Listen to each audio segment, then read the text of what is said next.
So thank you all for joining us today. For those of you I have not met yet, I'm Samantha Ramlaw. I am on the Treasure Coast Association of Fundraising Professionals Board of Directors and this year's National Philanthropy Day Chair. I am also the Senior Gifts Manager with Children's Home Society for the Treasure Coast region. To me, there is nothing more special than helping someone make the impact on the lives of others and then having the opportunity to thank them for the important impact that they have. And we all know that that's the goal of National Philanthropy Day, celebrating our hometown heroes who make a difference in our community every day. So thank you again for taking the time to be here with us today. We've got a lot of great information and updates for you.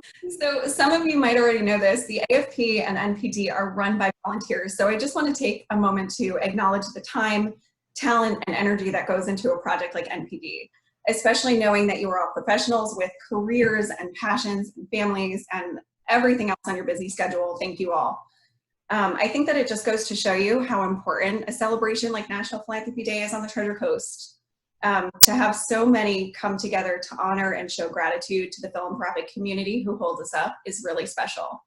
I'm grateful to be a part of it, and I'm certainly grateful that all of you have decided to be a part of it as well.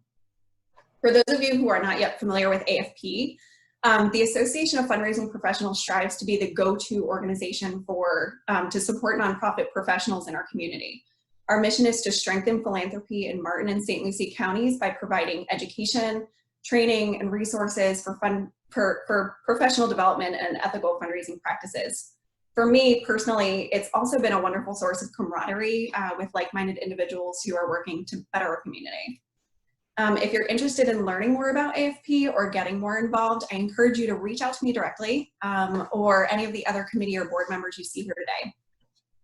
So back to NPD. If you are having hesitations or questions, Monique and Courtney have some great ideas and tips about nominating to share with you today, as well as a review of the timeline and procedures for the nominations process. So with that, I am going to hand the screen over to Kimberly Perrin, who with Michelle King and Jamie Bond serve as the program committee for some exciting news there. Yeah, hi everybody. I am the donor relations manager with Volunteers in Medicine and a new member to AFP, and I thought, a great way to get involved would be to join this committee and help plan, which we thought was going to be a big, fabulous event like we usually have. With coronavirus, we know November is still a long ways away and we don't know what's going to happen in November, but we have special consideration to the people that a lot of us nominate. And so a lot of our really wonderful philanthropists in our community are in a high-risk category. And so we wanted to be as respectful towards them and towards you as you were making your nominations to consider what it would be like to still be able to honor those folks who are in those high-risk categories if we decide not to have a big in-person event. So we did quite a few months of brainstorming. We've kind of been working on this since the COVID virus hit, about all different ways that we could handle this and what could we do. So we came up with it's sort of a hybrid event. The idea is to actually expand National Philanthropy Day so that it is not just one day. So the idea is to expand it so that it's now a month-long celebration of our hometown heroes, those wonderful people in our community that even if we did have a large in-person event, it's likely that the coverage of that event would be a couple of small posts or maybe a story in the luminaries or a quick shout out on the radio. And we really don't think that's enough. So going forward, even without having coronavirus, we want to expand how we're recognizing everybody that's in our community. So with that in mind, what we thought is that as you make your nominations, we would like to have some pictures and of course, your write-up will include stories about their contributions. And we're going to compile a video about all the nominees in each category. So you'll see, so for example, Philanthropist of the Year, all of the nominations will go into a video with photographs of the people who are nominated, some snippets about them, and we'll be able to have a sponsor each one of those awards and those videos. So a sponsor, so for example, you know, big bank could sponsor Philanthropist of the Year, and they would have a little chance to talk about how important philanthropy is in the community, their commitment to philanthropy, and then we highlight each of the nominees. And of course, the agencies that have nominated or that they work for would also be featured in those discussions. So Children's Society puts forth a nominee, and we would talk about too what the work was that they did for Children's Home Society. So it's kind of an opportunity to expand for everyone, the people who we're honoring and for the agencies. So then these videos will be available for all of the agencies to then share with their donors and supporters on their social media. So we'll have YouTube channel, we'll have Facebook, we'll have a lot of different media ways to be able to share this, so that you can put, shine the light on your wonderful philanthropists, shine the light on your agencies, and also support those local businesses in our community that are still doing philanthropic work and still supporting our community. So you'll see each week in November, we'll do a few different little videos to promote. And then as far as the actual recognition, usually, we invite we have the big luncheon and we have a table and we invite the folks. Depending on what the status is of COVID, we'll have a couple of different ways to honor the honorees. So we are going to deliver a catered lunch, sort of a party in a box, if you will, that will have, things from the sponsors, and we'll have programs, and we'll have gifts for the nominees. And we'll have it be able to be delivered two ways, either directly to the honorees, or we could deliver it to the agency if the agency wanted to have a small get together at their place. So, it's one of those things that we'll be playing by ear as we get closer, and we'll have opportunities for the agencies to also participate in those lunches and those parties in a box type of things. And then they can also choose what day they would like to do those celebrations. So all of this is going to lead up to November 20th, when we will do a video with an announcement of who the recipients are for the awards. There will be an opportunity, the recipients will get notified a little bit before, so they'll have to keep it a secret that they won or were awarded the award.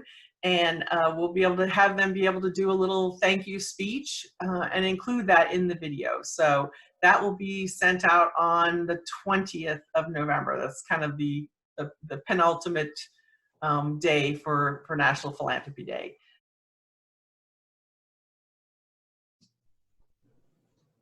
Well, thank you for going over that information, Kimberly. I think it sounds like an exciting way to honor these special folks in our community. And my name's Monique Olson. I am a development coordinator with Indian River State College Foundation.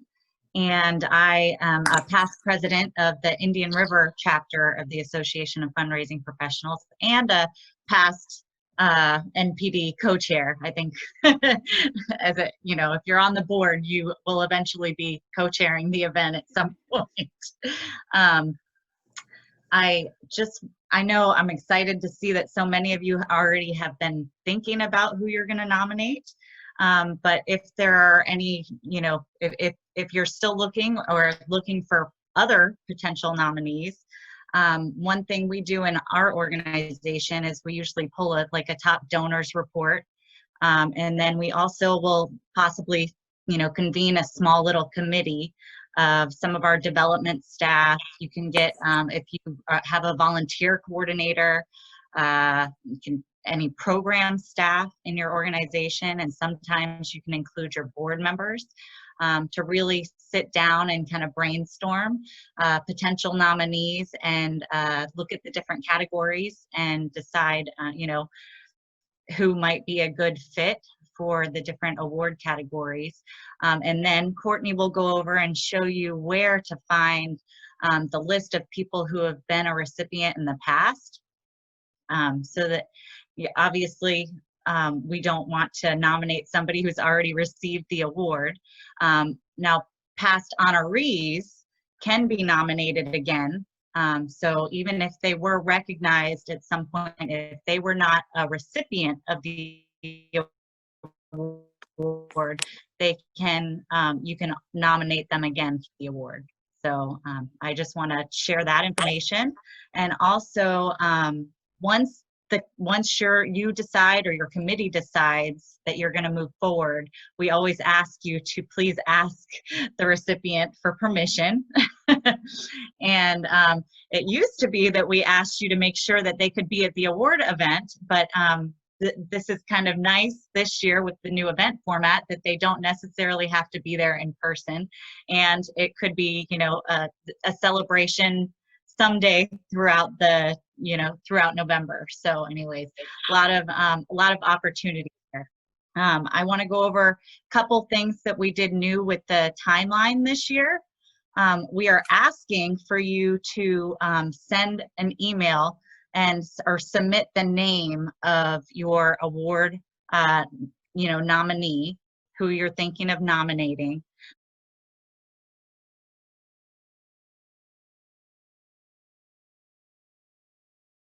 But we will ask you to please send us who you're thinking of nominating, just so that we can make sure that people are not thinking of nominating the same person.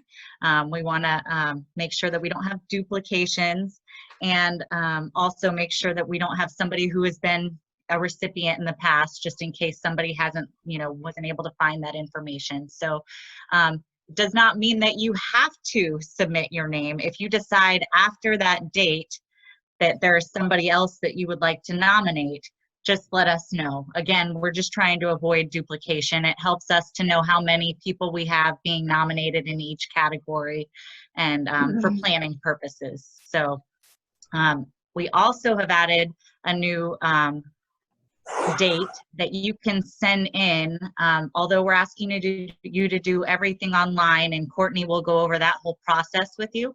We're asking everybody, if you would like to first do your nomination in Word.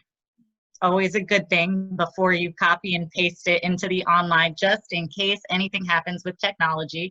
I know we've all had things, glitches happen. So just make sure that you have that somewhere so that you don't have to retype it all over again. And if you do that, it also gives you the option to send us a copy, and the nominations committee will take a look at it and review it. Obviously, just for major errors, proofing errors, things like that. We just want to make sure that you have the opportunity to make sure you're putting your best foot forward. And so we are happy to take a look at that and review it. And so that date, we're asking if you would like to do that, it's optional, is July 17th.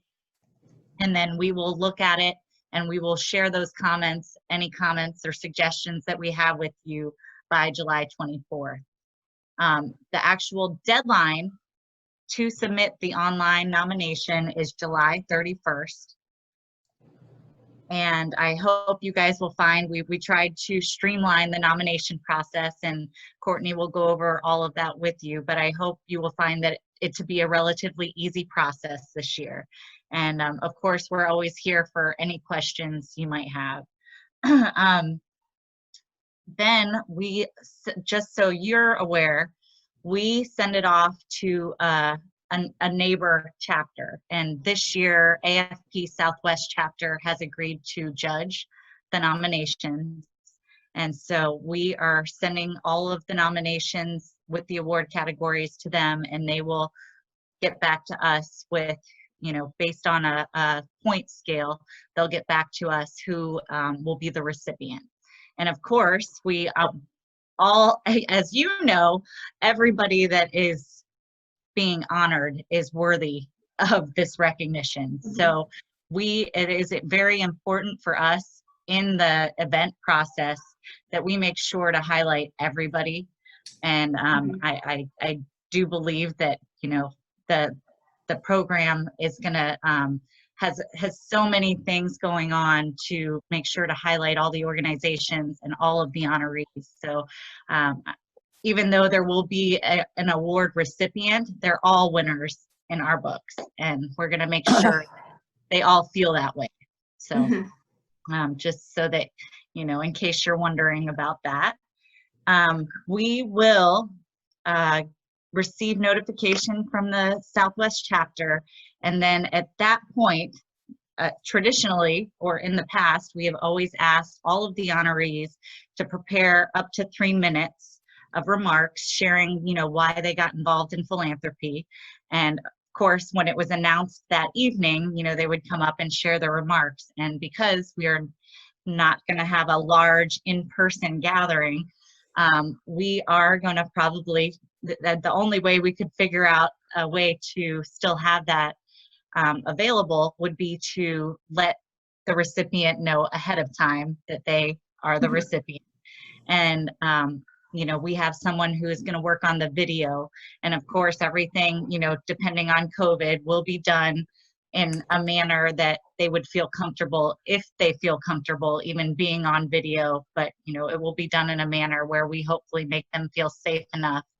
If they would like to share some remarks about, you know, why they got involved in philanthropy. You know, I think that's a really special part of the event and something we all leave inspired after hearing. So, you know, we hope that they would be willing to do that. And I think that would be a nice part of the award announcement. So with that being said, I'm going to let Courtney really go over the nuts and bolts, and we've added a couple new award categories, and she will tell you how to submit your nomination. Thank you, Monique, for going over all of the beginning process. My name is Courtney Buckle. I'm with Tykes and Teens. I'm our development associate, and I've been with AFP for about a year now, and I was thrilled to have Elizabeth and Sam ask me to be on the committee this year. So I'm going to go ahead and share my screen so I can walk you through what to do once you get to the website. Can I get a thumbs up from somebody if you can see the screen? Fabulous. Thank you very much. Okay, so once you're on afptreasurecoast.org, you're going to hover over the National Philanthropy Day. Each of these drop downs has a lot of very relevant and helpful information. The About NPD goes over the history and kind of what the event is about. Nominate is what I'm going to go through in detail in just a minute here, but just so you're aware, the sponsorship opportunities outline what opportunities are available and allow you to reach out to somebody if you or somebody you know is interested in sponsoring the event.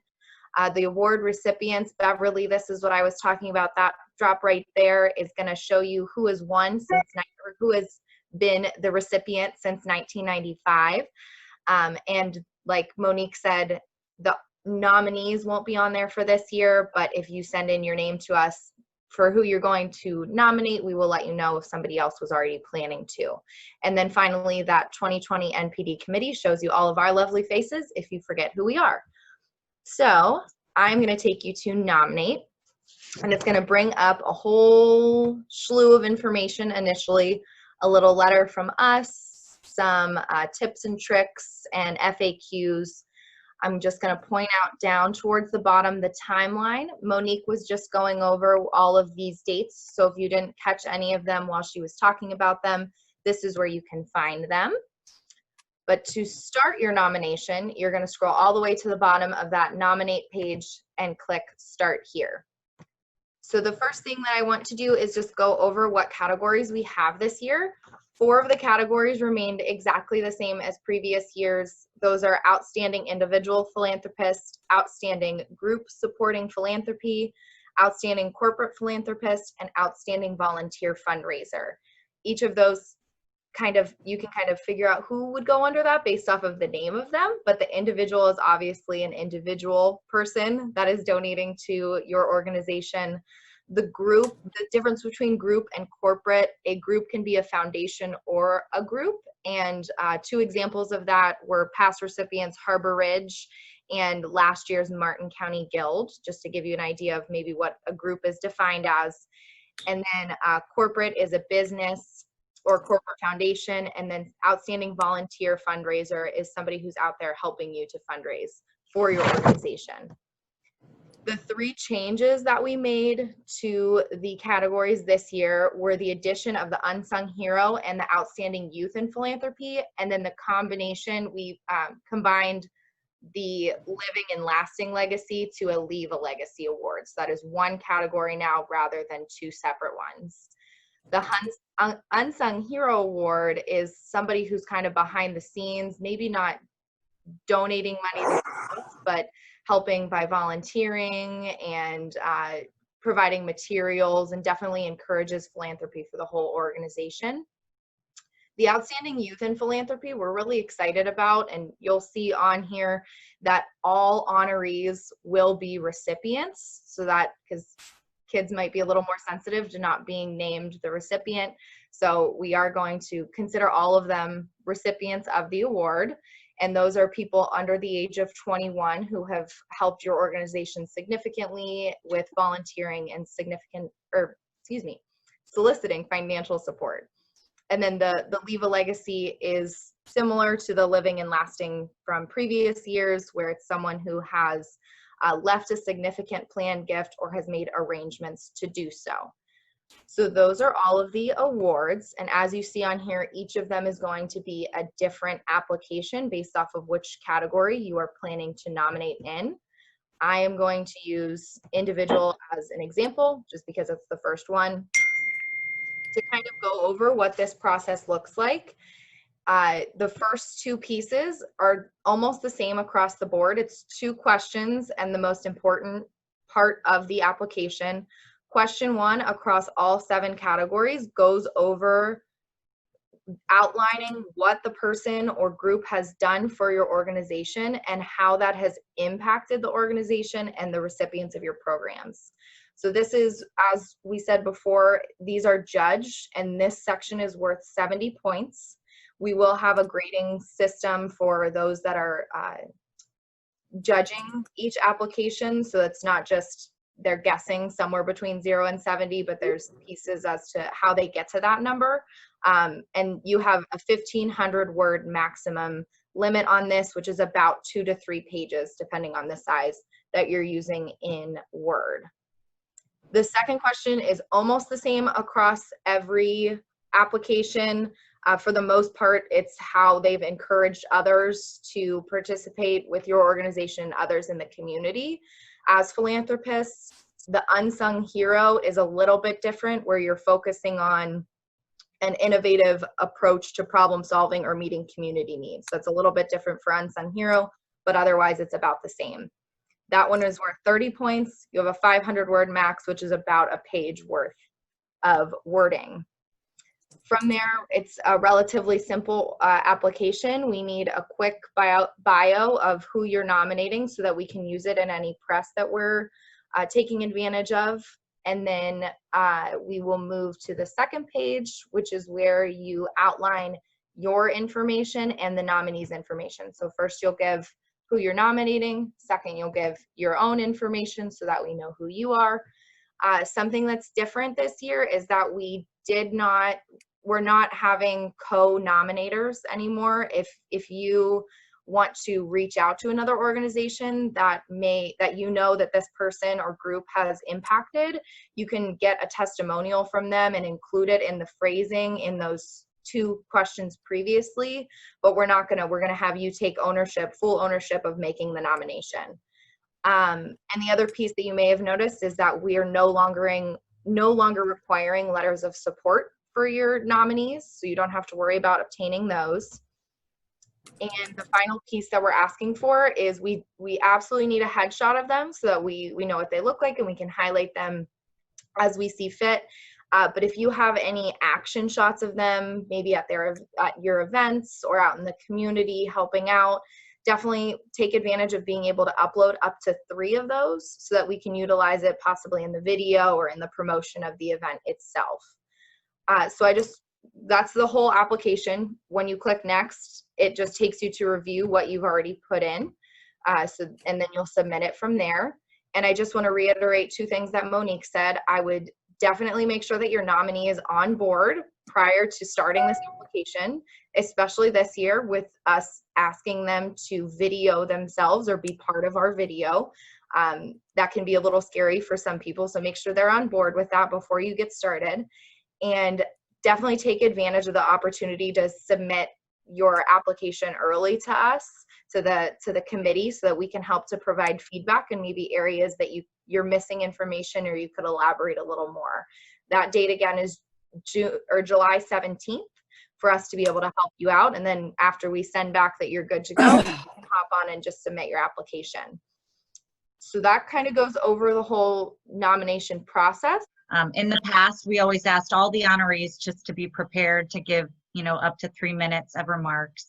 And so the difference this year would be that we would have the opportunity to let them know ahead of time, and to, we had discussed, we have somebody who's willing to make the video.